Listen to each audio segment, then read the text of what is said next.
Hello, welcome. My name is Maria, and this is a tarot intuitive story for you if you have Aries anywhere dominant in your chart, if you're a cross watcher, or possibly something else could have drawn you here. You could have been guided, or you resonate with me as a reader, or something else made you click on this video. If it resonates, then it's for you. Your reading today, Aries, has an overall energy that comes out with the Queen of Air. And this came out in another reading. I believe it was Sagittarius. It was speaking about angels or an angel of either being in communion with the angels or with one particular, maybe very powerful one. I mean, angel, you can understand that in any which way you want to.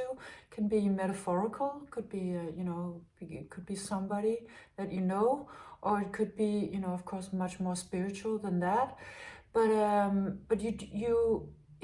this reading wants to talk to you, I think, about the ramifications of a wish that you've had. You've been sending out a wish and you maybe didn't know that it was gonna be answered so powerfully. And some of it has been kind of a shocking experience to you. So this one has been called in, I believe, by you. And it could also have been you calling in your higher self or a higher power, but it has been stepping into your life in a way that you didn't expect it to. So the first card to describe this is the alertness card. This is from the transformation deck, from the Zen transformation deck. And it speaks about you having had an experience where that was sort of shocking to you. I mean, it comes out as the Zen master that hits his pupil over the head with a stick while he's not expecting it. And so it's the Zen masters had a way of awakening their students in a way that was very harsh. It was kind of like a bit much, and I mean, that was to sort of, I guess, mirror, mirror life and mirror how awakening happens. And it looks like somebody did this to you. Somebody came in and they sort of, they shocked you. I mean, they might have like put down a really harsh boundary or said something that you didn't expect. Like they walked, it comes out like they walked into a situation and they turned on the light while you were least expecting it. So it could have been sort of a situation between you two. Something was playing out, and then they sort of all of a sudden said, "Hey, wait a minute, what is actually going on here?" And it was really a rude awakening. Or it could have had another sort of, could have been like your boss walking in on you and saying, what's this? Or just, it looks like it was a shocking experience to you because you were not alert at that moment. And that was, of course, if we're talking about the Zen masters, that was their intention, was to show the pupil you were not awake. If you were awake and present in everything that you were doing, I would not be able to frighten you or give you a shock, but because I could, it just shows us that you were not present. So that was kind of sort of the overall energy that happened. This is something that happened a little while ago maybe, or just happened, or could have been a long time ago, but depending on your particular story and the scope of it. But this card is called the Inner Journey. These cards are in Danish. And it tells a story about you sort of being thrown in to maybe some inner turmoil. This looks a little bit like turmoil, and also thrown very deep into sort of a cellular memory of some things that you had maybe long forgotten or was hoping not to have to deal with for a long while. But just the shock of this other person who sort of awoke you kind of harshly, or a situation that did that, you're thrown into having to take some very profound steps back into your own psyche to figure out, what it is that is going on and what this awoken you, what it wanted to alert you to. so you're being sort of thrown into an inner journey because of that shock, and it is really wanting to bring you back to sort of a miracle child energy, something that has been lying dormant for a while. And it looks like the reason why it's been lying dormantly is because you've been invested either constantly in the future or the past.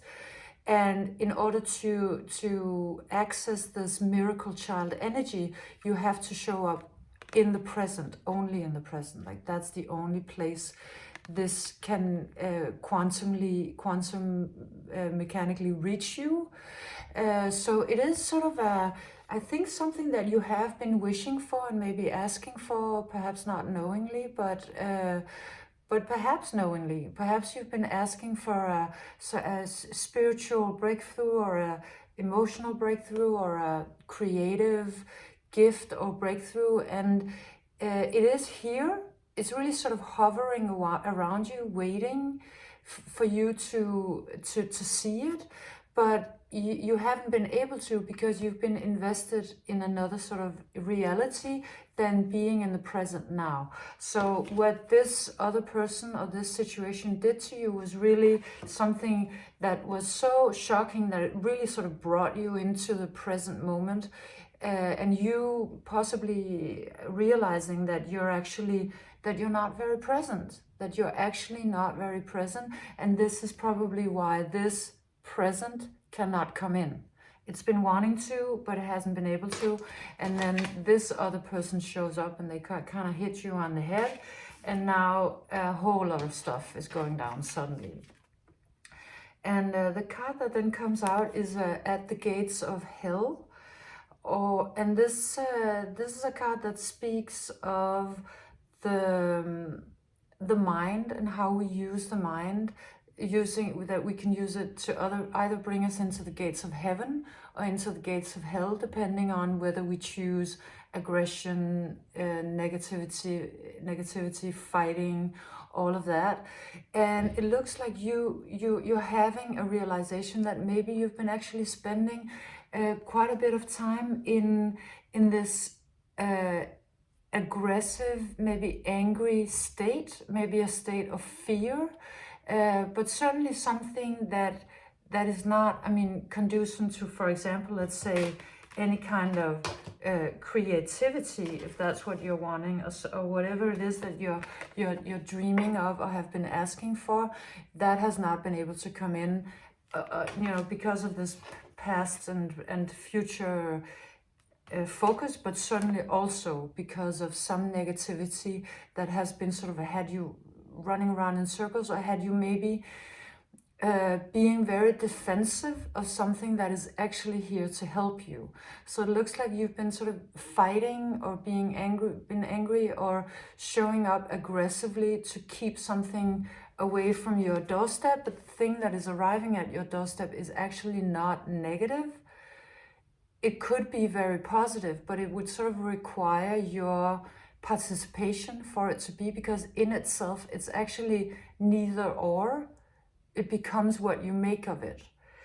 And you're, of course, experiencing an immense amount of frustration because of this, because you feel like there is something about it that is actually negative, that is not working in your best interests.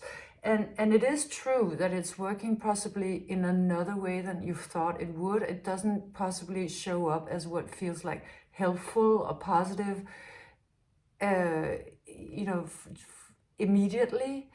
But you getting caught in frustration about it is making you sort of spin your wheels in a way. You wind up in a situation where you don't actually get the real forward movement into getting somewhere with the inner journey that will bring you to something that you actually really, really want. So you've been landing in frustration for a while because, some things are not turning out how you thought they would, or they don't look like you hoped they would. But the soulmates card comes out. And this actually is speaking about quite a beautiful relationship, possibly with this other one. It could be, or it could be another. You know, you'll probably know as the story progresses. So either this person that knocked you on the head is sort of a soulmate, and meaning, you know, on a soul level, they're really here to help you, and or it could be sort of a partner. That's that same thing, or your partner is also somehow a part of this. But the most important message here is that you are not able to step into the love part of this or the supportive part of this situation because you've sort of lost your head in this frustration. So if you see these two penguins, I mean, I had to really concentrate to realize that the one penguin does actually have a head because it looks kind of tucked in here. So it looked like one penguin and then another penguin that didn't have a head on. And here's like only a head. So it's like you actually, there is something very, very beautiful available to you, but it's not able to sort of manifest because you have your head in a major frustration. Like you've sort of landed in this sort of inside the gates of hell where something has been really, really triggering you. So you have a hard time making the jump from this frustration to this, you know, love and togetherness. So, I mean, we could be talking about like a situation that just played out yesterday, or it could be have a much bigger scope. So you know, it's really depending on your particular situation. But you're caught up in the frustration, and therefore you're actually, you know, at least at first, not completely able to see how much this is actually a supportive situation for you. And then the card called The Greatest Miracle comes out, and The Greatest Miracle has a story about, you know, Zen masters performing you know, actual miracles, like walking on water, or, you know, manifesting things, or, you know, putting their hands through glass, and all of these things that we actually know that some of the Zen masters can do. But the card is saying, but the biggest miracle of all is to release the ego, because that's the hardest thing to do. It's the most advanced thing that we could possibly do. It's the biggest challenge we will be asked to face usually in our lives. And so, you know, releasing the ego is actually the true challenge in this situation, because I think that you're feeling like, no, but I mean, there are outer things that are causing my frustration. But the reading is saying, well, I mean, there are other things that are not as you would wish them to be, but your frustration is actually stemming from sort of impatience, or you know, an idea about how things should be, which is not fitting with how they actually are.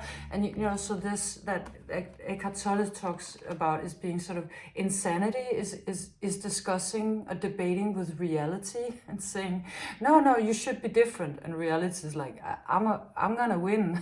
I mean, you can debate with me all you want, but I'm just gonna be what I am. And then when you're ready to sort of join me and accept, you can. Otherwise, you can stay where you are.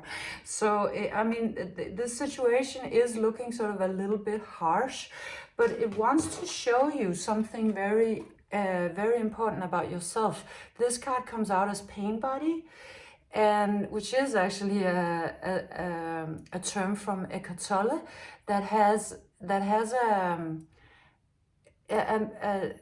a message about the things that we don't see about ourselves, or the way old trauma and old ideas about life and old pain and all of that can sort of play a major role in this present moment, even though it's not here in any way, shape, or form, and that trauma has long passed, and that pain is old. You know, that the psyche, if it hasn't sort of been settled in the psyche is still working on it, and things that come from the outside will look like they're exactly that thing, because they're actually trying to awaken us to an older pain that would like to be addressed. So this one, because it comes out sort of as this X-ray, and in here sort of this trickster energy hiding. So it does have a message of a trickster energy, of something that maybe has been sucking your energy, or had you run around in circles and spin your wheels in some area of your life, because you haven't been able to completely put your finger on what is it, where is it that there's something in my energy field that is not completely as it should be. But what this person is coming in to show you is exactly that. They're actually coming in, the reason why they're sort of what they've done, or this conversation or this thing is so shocking, is because it's hitting the nail on the head. It's actually hitting this exact trickster energy. It's not hitting something that's then hitting something else that then sort of touches it and you get the pain. They actually touched you exactly in the smack in the middle of that old pain. So I mean, which also would explain why this is such a shocking experience. But on the other hand, the gift that it is sort of invaluable, because they're pointing you to, I mean, X marks the spot. I mean, they're showing you exactly where it is that you need to look to figure out what it is that is taking your peace away from you, what it is that's bringing you into frustration, and also why it's difficult for you to be in the moment. And the moment being the thing that actually holds your treasure, or holds what you've been dreaming of or asking for, longing for, looking for. This pain is your best friend. I mean, this pain and this other person who pointed to it is doing you a major favor, because they are pointing you to where it is that you need to heal or nurture yourself, or what it is that you need to look at to get to actual peace. You know, maybe something that is not only about this moment in time or this period in your life, but that is actually about actual inner peace, like reaching reaching a state of presence, like Eckhart Tolle would say also, that is just blissful. And also having this connection with this miracle child of yours that is waiting sort of in the wings. And so the story ends with a sort of a specification of what this pain is that you've been carrying. What is it that this other person sort of awoke in you? And it comes out as sort of an outsider energy, maybe having at an earlier point in your life being sort of an outcast, or you know, as a child having experienced to be locked out of love and connection, and that pain still being present. And then over time, that turning into becoming a dream about the other. So the outsider comes out with clinging to the past and the dream. And the clinging to the past is, I don't feel like you're clinging to the past. It's just to say that the past is not letting you go. It's actually the past that's clinging to you, because it's not letting you go until you looked at this pain, until you looked at this little child, until you pick up this child and bring it with you into your present moment in a healthy way, and not in a way where it's running you around and creating frustration. And the way this has been manifesting, and probably the reason why somebody gave you a shot, is because it has been manifesting through sort of a romantic longing, possibly limerence, or it could also be a longing for, it doesn't necessarily have to be romantic, it could be anything that you think that once you get that, it will be your saving grace, like it's something outside of you, and if somebody could just come and hand it to you, like everything would be fine. But it's just that this is saying, no, that's really not how it works. How it works is that you pick up this child, and then that is your saving grace. It's an inner process only, really, and nothing else. And then that is the possibility to change your your outer circumstances. And so whatever it is that felt sort of lost or not loved inside of you at an earlier point is now manifesting into a situation where you feel like you're being shut out from what you really want. But it's actually, this is an illusion. This is the real thing. The real thing is the pain that was there at an earlier point, and it's coming out now by, you know, by proxy from this person who is helping you to realize it. And it's the biggest present you could get at this point, because it's telling us that you're so close to turning your sort of your lost child into this miracle child that is actually able to help you get what you really want. And so the angel was here to tell us, this is what you need to do. This is the most supportive thing you could possibly do, is look at that. I'm here, I will help you. And you called upon me to help. Remember, Aries, remember? You called on me to help. Yes, it was a little more painful than you thought it would be, but we went directly to the source. And that's why it feels this intense, but that's also, you know, what's gonna make it the most efficient thing moving forward. And of course, you like that, right? You like forward movement. It's happening. It's really just a question of you taking the responsibility for this part of you. Yes, so this was your reading, Aries. I hope you enjoyed it. Thank you for being here. If you liked your reading, leave me a thumbs up or a subscription or a comment, and I'll see you hopefully again soon. Bye.